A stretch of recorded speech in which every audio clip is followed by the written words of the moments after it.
आज उसी कड़ी को मजबूत करते हुए हमारे मध्य में अभय सिंह चौटाला जी विराजमान है।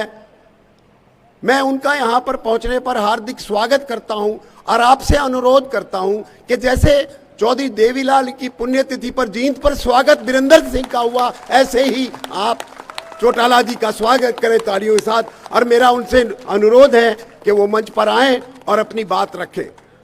अभय सिंह जी।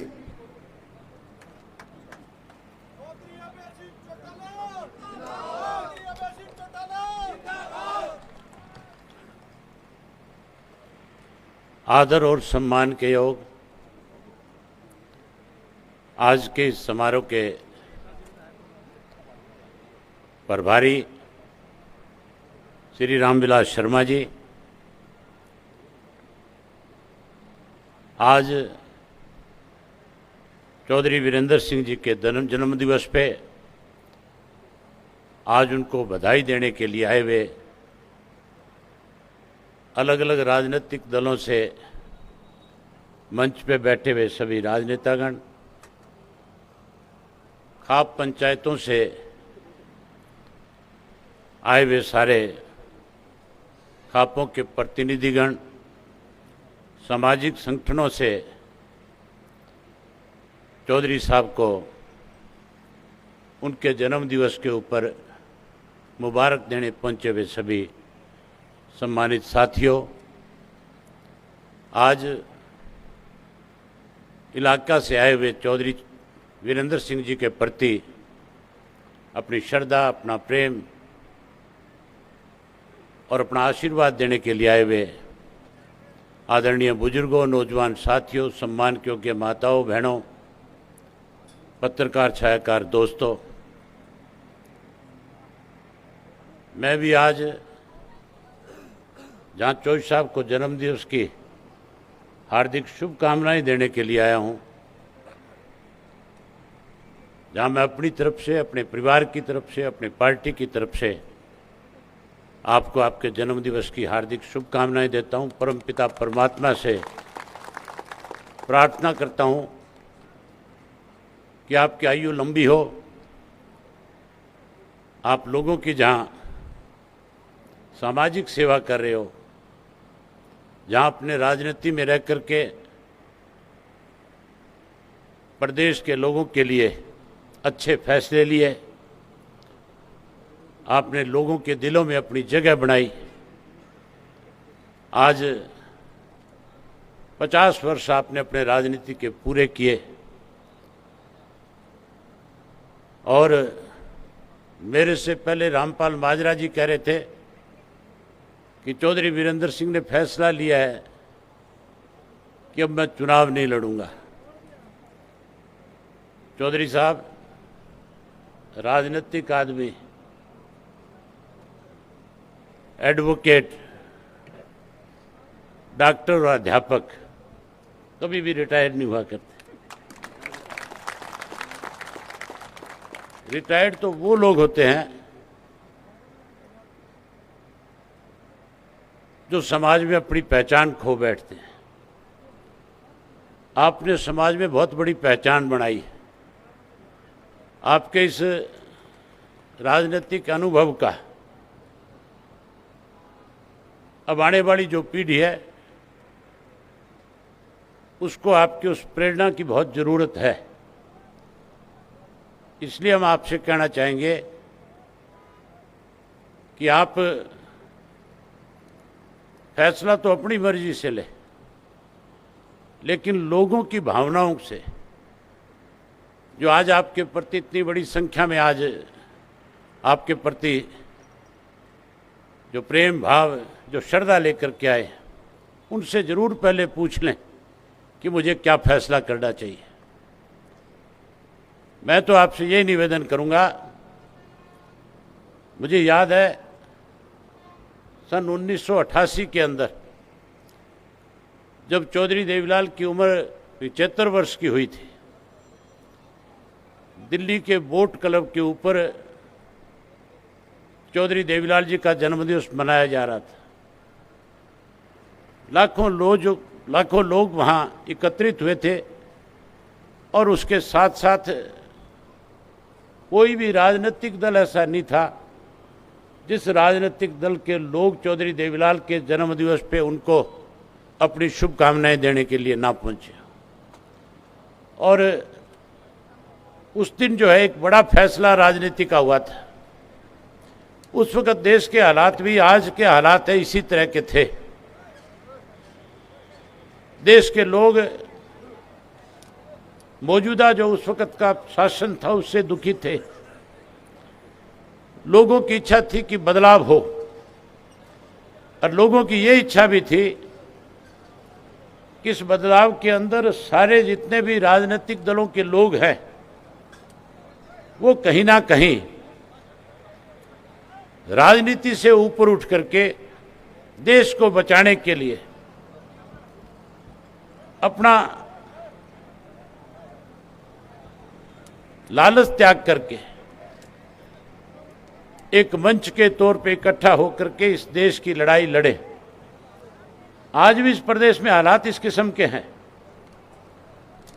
आज लोग दुखी हैं, परेशान हैं, लोग आज बदलाव चाहते हैं।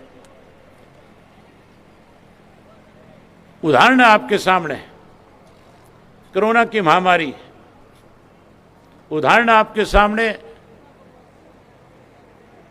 इस देश के अंदर कृषि के जो 3 काले कानून बनाए गए थे, किस तरह से 1 वर्ष तक लोग जो है अपना घर बार, परिवार, खेत, बच्चे सब छोड़ करके गर्मी सर्दी हर मौसम में एक लड़ाई लड़ रहे थे। और उस लड़ाई में कहीं आपने भी राजनीति से ऊपर उठ करके उस आंदोलन को समर्थन किया था, उस आंदोलन के लोगों में एक विश्वास पैदा किया था।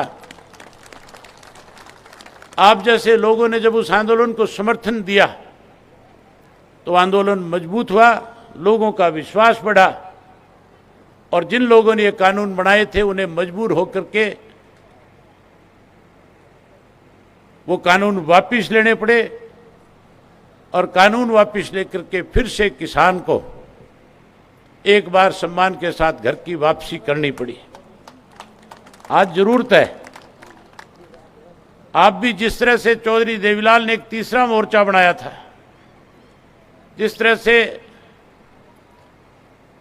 नॉर्थ साउथ ईस्ट वेस्ट सब जगह के नेताओं को इकट्ठा किया था, आज हरियाणा के नेताओं को आप इकट्ठा कर सकते हो। आज आपने ये साबित कर दिया कि सारी पार्टियों के लोग आज आपके इस जन्मदिवस के ऊपर आपको जहां बधाई देने पहुंचे। मैं ये समझता हूं कि राजनीतिक व्यक्ति का जन्मदिवस जब मनाया जाता है तो उसका मकसद केवल और केवल जन्मदिवस मनाना नहीं, उस जन्मदिवस के बहाने से प्रदेश के लोगों को एक अच्छा संदेश देना भी होता है। आज आप जब संबोधित करो, आप जब इन लोगों को धन्यवाद करो, तो अपनी तरफ से एक संदेश भी दो प्रदेश के लोगों को कि प्रदेश में चाहे किसी की भी सरकार हो, जो कोई इस प्रदेश के किसान की, व्यापारी की, कर्मचारी की, मजदूर की अनदेखी करेगा,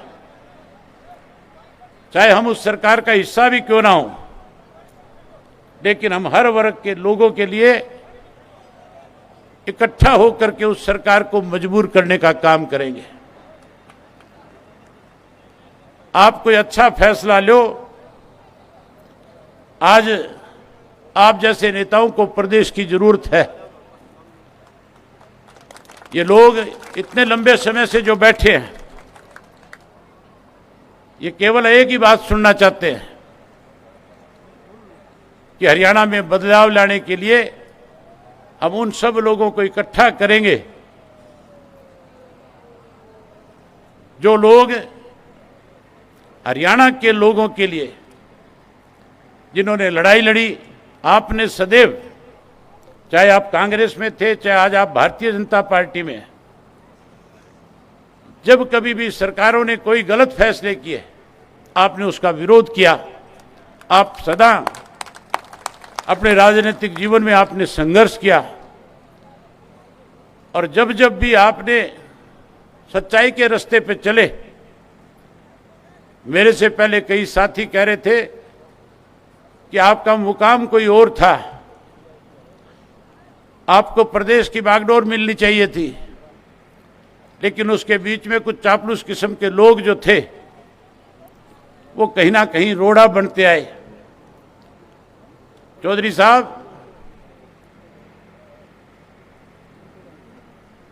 जिस मुकाम की बात उन लोगों ने करी, मैं एक बात खुल करके कहना चाहूंगा, मुख्यमंत्री का पद कोई मायने नहीं रखता। मुख्यमंत्री इस देश के अंदर अलग अलग प्रदेशों में बहुत लोग बने हैं। मुख्यमंत्री ऐसे लोग भी बने हैं जिनको लोग आज शक्ल से भी नहीं जानते। लेकिन जो राजनीति, जो संघर्ष आपने अपने जीवन में किया है, जो लड़ाई आपने लड़ी, जिस ढंग से लोगों में अंदर आपने एक विश्वास पैदा किया, उसके लिए आप बधाई के पात्र हैं। आज भी लोगों के दिलों में आपकी एक अलग पहचान, एक अलग जगह है। मैं तो परमपिता परमात्मा से यही प्रार्थना करूंगा कि आप राजनीति में आगे बढ़ें, आने वाली पीढ़ी के प्रेरणा स्रोत बने, लोगों के दिलों पे इसी तरह से राज करें। और जहां कहीं हरियाणा प्रदेश के लोगों की कोई अनदेखी करे,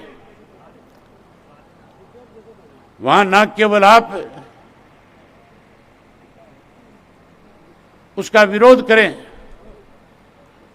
बल्कि जिस ढंग से आपने लोगों में जागृति पैदा करी, उससे भी बड़ी जागृति पैदा करके इस प्रदेश में बदलाव लाने का काम करें। ये मंच पे बैठे हुए नेता जो है, ये सारे के सारे अपने अपने दलों में दुखी हैं।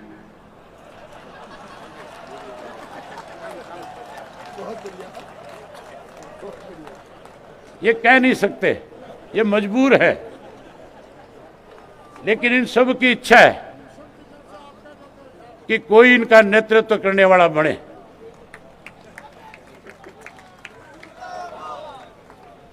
तो मैं तो आपसे यही कहूंगा, यही प्रार्थना करूंगा कि आप रिटायरमेंट की ना सोचें और इस प्रदेश के अंदर तीसरे मोर्चे की अगवानी करें, तीसरा मोर्चा बनाएं और तीसरा मोर्चा बना करके प्रदेश के लोगों में एक विश्वास पर पैदा करके 2024 के अंदर जैसे पंजाब में एक बहुत बड़ा बदलाव आया, उस तरह का बदलाव लाने का काम करें। अभी मेरे से पहले सुशील गुप्ता जी बोल करके गए थे। बड़ी हैरानी की बात है, हमारे एक कहावत है, वो लग ला के डड्डू कंध चढ़ा के भाषण देंगे, कहेंगे कि आपका सपना पूरा करेंगे, आप आओ, लेकिन आपकी बात सुने भी नहीं चले गए। ख्वाब दिखाने वाले बहुत आएंगे, लेकिन आपका राजनीतिक जीवन बहुत बड़ा रहा है। कोई भी फैसला लेने से पहले लोगों की जो भावनाएं हैं, मैं उम्मीद करूंगा कि आप उनकी भावनाओं की कदर करके तीसरे मोर्चे का गठन करने में बड़ी भूमिका निभाने का काम करोगे। एक बार फिर आपको आपके जन्मदिवस पे अपनी तरफ से, पार्टी की तरफ से, परिवार की तरफ से हार्दिक शुभकामनाएं देता हूं और परमपिता परमात्मा से प्रार्थना करता हूं कि आपकी दीर्घायु करे, आप लोगों की इसी तरह से सेवा करे। आपने मुझे आमंत्रित किया, आपका बहुत धन्यवाद। जय हिंद, जय हरियाणा। आपके मध्य में अभी अभी जगमीत जी बराड़, जो पंजाब के पार्लियामेंट के मेंबर रहे हैं, आज वीरेंद्र सिंह जी के बहुत पुराने साथी हैं, वो भी यहाँ पर आए हैं। उनका यहाँ पर स्वागत कीजिए तालियों के साथ। मेरा ख्याल आजकल वो आम आदमी पार्टी